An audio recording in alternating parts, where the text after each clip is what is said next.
শুধু July August হত্যাকাণ্ড নয়, বিগত 15 বছরের সকল গুম খুনের বিচার অন্তর্বর্তী সরকারকে করতে হবে দাবি মানবাধিকার কর্মীদের। একই সাথে র্যাব ও ডিজিএফআই এর বিলুপ্তির দাবি মানবাধিকার সংগঠনগুলোর। শেখ হাসিনাকে ঢাকার কাছে ফেরত দেওয়ার ব্যাপারে সোচ্চার হতে ভারতীয়দের প্রতি আহ্বান জানায় সংগঠনগুলো। বিস্তারিত জানাচ্ছেন মামুন আব্দুল্লাহ।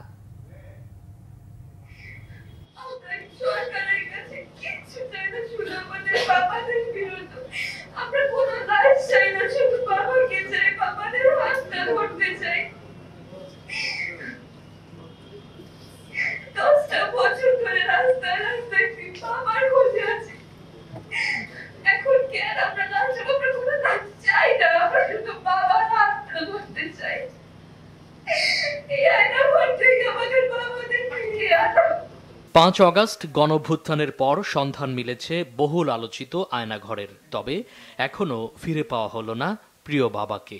তাই তো বাবার একটু আদর পেতে এখনো দু চোখ বেয়ে অশ্রু গড়িয়ে পড়ে স্বৈরাচার শেখ হাসিনার আমলে গুম হওয়া ব্যক্তির সন্তানদের।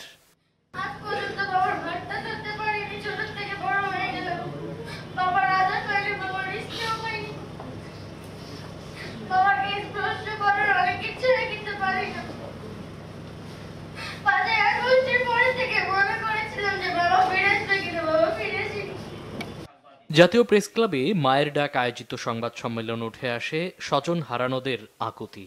বছরের পর বছর খুঁজে ফিরছেন আপনজনকে, যাদের দোষ একটাই, ক্ষমতাকে প্রশ্ন করা।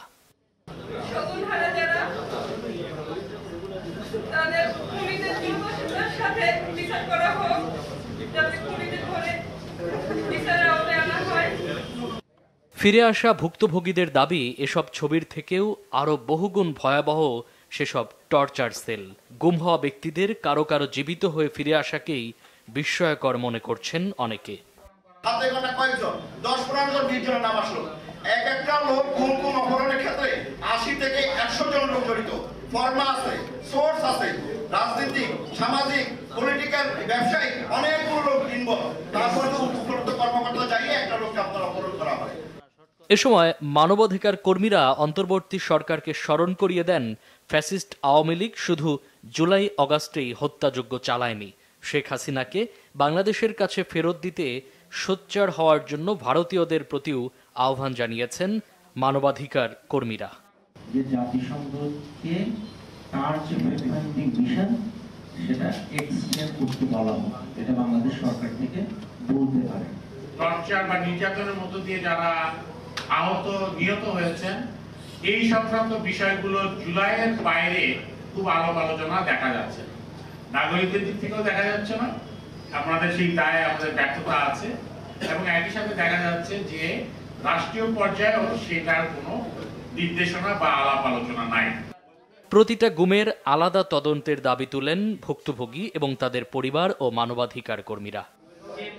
মামুন আব্দুল্লাহ, বাংলা ভিশন, ঢাকা।